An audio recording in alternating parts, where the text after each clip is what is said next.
अवधूत चिंतन श्री गुरुदेव दत्त श्री स्वामी समर्थ. तुम्हा सर्वांचं माझ्या चॅनलमध्ये खूप खूप स्वागत करते आणि आज या नवीन व्हिडिओला सुरुवात करते.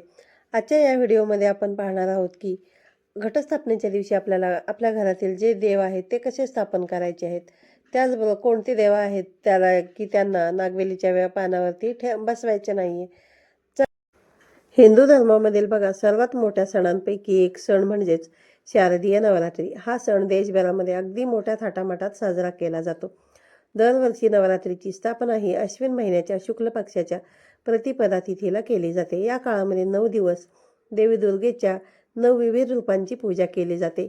त्या भाविक मनोभावे देवींची पूजा करत असतात, उपवास करत असतात, देवीच्या 9 रूपांना प्रसन्न करण्यासाठी पूजा करत असतात, कन्यापूजन करत असतात, जागरण आधी बघा 9 दिवस हे सगळं केलं जातं. यंदा बघा 3 ऑक्टोबरपासून नवरात्र जी आहे तर सुरू होत आहे. या काळामध्ये देवीची उपासना केल्याने सर्व दुःखांपासून मुक्ती मिळते असे मानले जाते.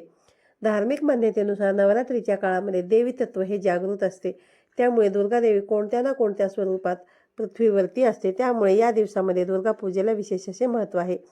धार्मिक मान्यतेनुसार नवरात्रीच्या या काळामध्ये दुर्गादेवीचे तत्व हे जागृत असते. त्यामुळे बघा देवी कोणत्या ना कोणत्या रूपामध्ये पृथ्वीवरती असते. म्हणूनच बघा आपल्या घरामध्ये घटस्थापना केली जाते, कारण दुर्गा पूजेचा सगळ्यात महत्त्वाचा भाग आहे.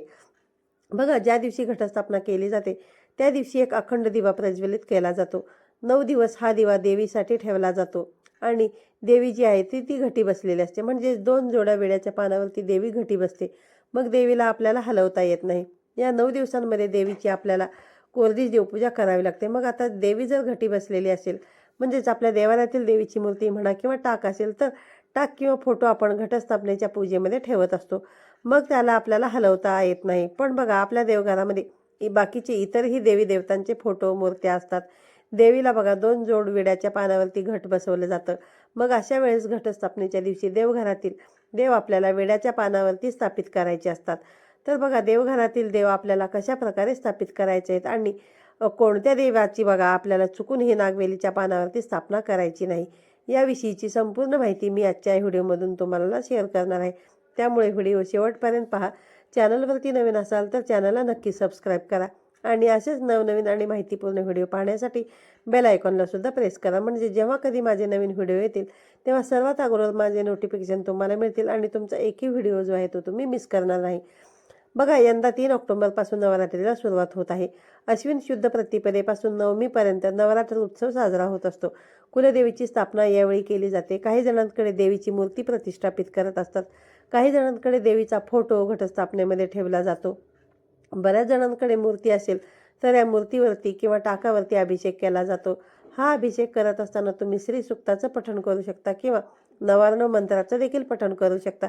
त्यानंतर घटस्थापनेच्या दिवशी देवीची मूर्ती असेल किंवा टाक असेल तो घटस्थापनेसमोर 2 जोड विड्याच्या पानावरती थोड्याशा अक्षता ठेवून त्यावरती स्थापित केला जातो. म्हणजेच देवी ही घट बसलेली असते. पण बघा त्याआधी आपल्या देवघरामध्ये जे देव असतात बघा त्या देवघरामध्ये आपल्या देवीच्या टाका व्यतिरिक्त बाकीचे इतरही देवी देवतांच्या मूर्त्या फोटो टाक असतात आपल्याकडे.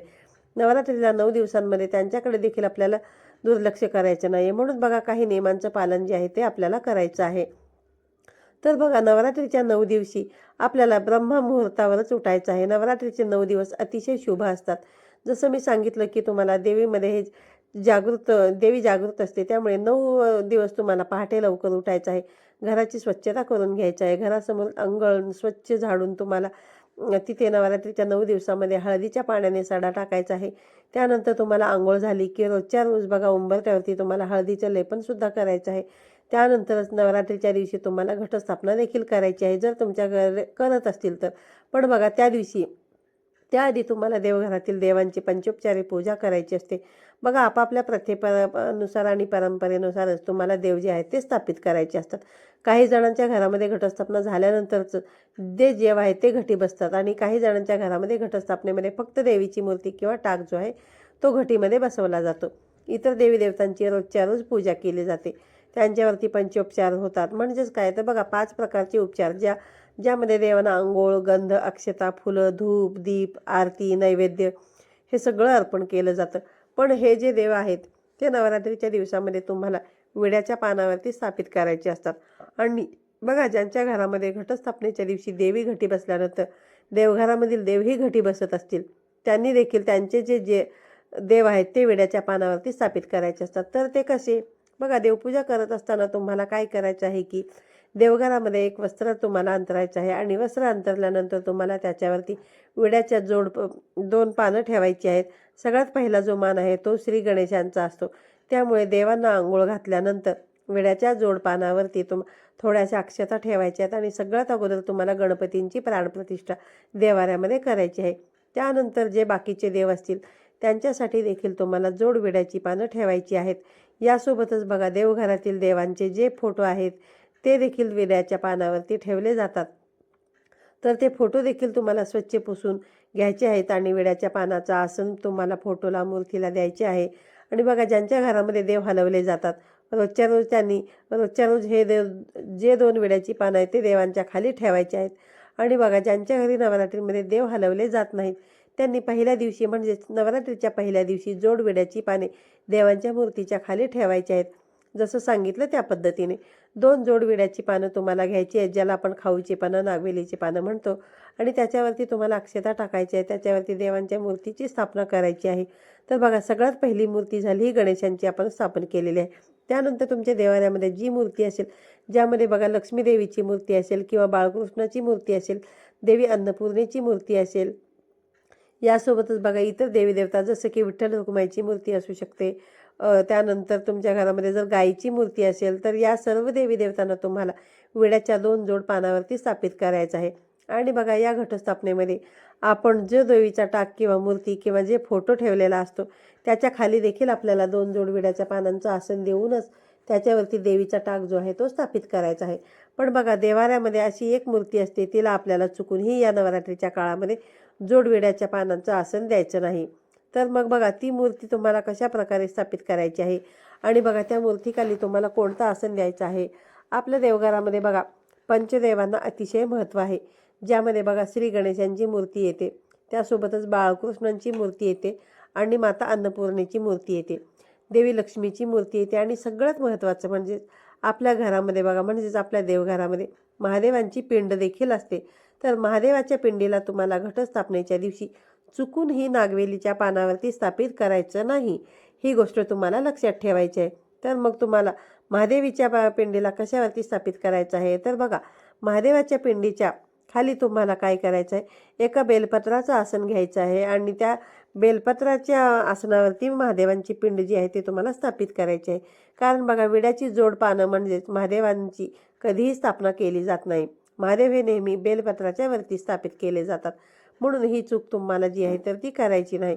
तुमचे देव जर घटस्थापनेच्या दिवशी घटी बसत असतील तर तुम्ही महादेवाच्या पिंडीच्या खाली बेलपत्र जे आहे ते ठेवू शकता. बेलपत्र जरी सुकलेलं असलं तरीसुद्धा चालेल, तर कारण बेलपत्र आणि तुळशीपत्र हे कधीही शिळं मानलं जात नाही.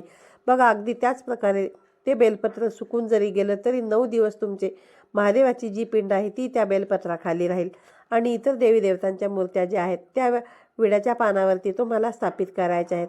आता बघा, घटस्थापनेच्या दिवशी अशा प्रकारे देव स्थापित केल्यानंतर तुमच्या परंपरेनुसार देव जर हलवले जात असतील तर रोजच्या रोज तुम्हाला देवांची पूजा करायची आहे.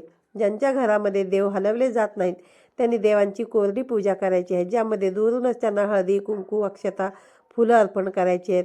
शिळी जी फुलं आहेत ती काढून घ्यायची आहेत, धूप दीप अर्पण करायचं आहे, आरती करून घ्यायची आहे. फक्त बघा, घटस्थापनेसमोरच देवीची आरती करून चालणार नाही.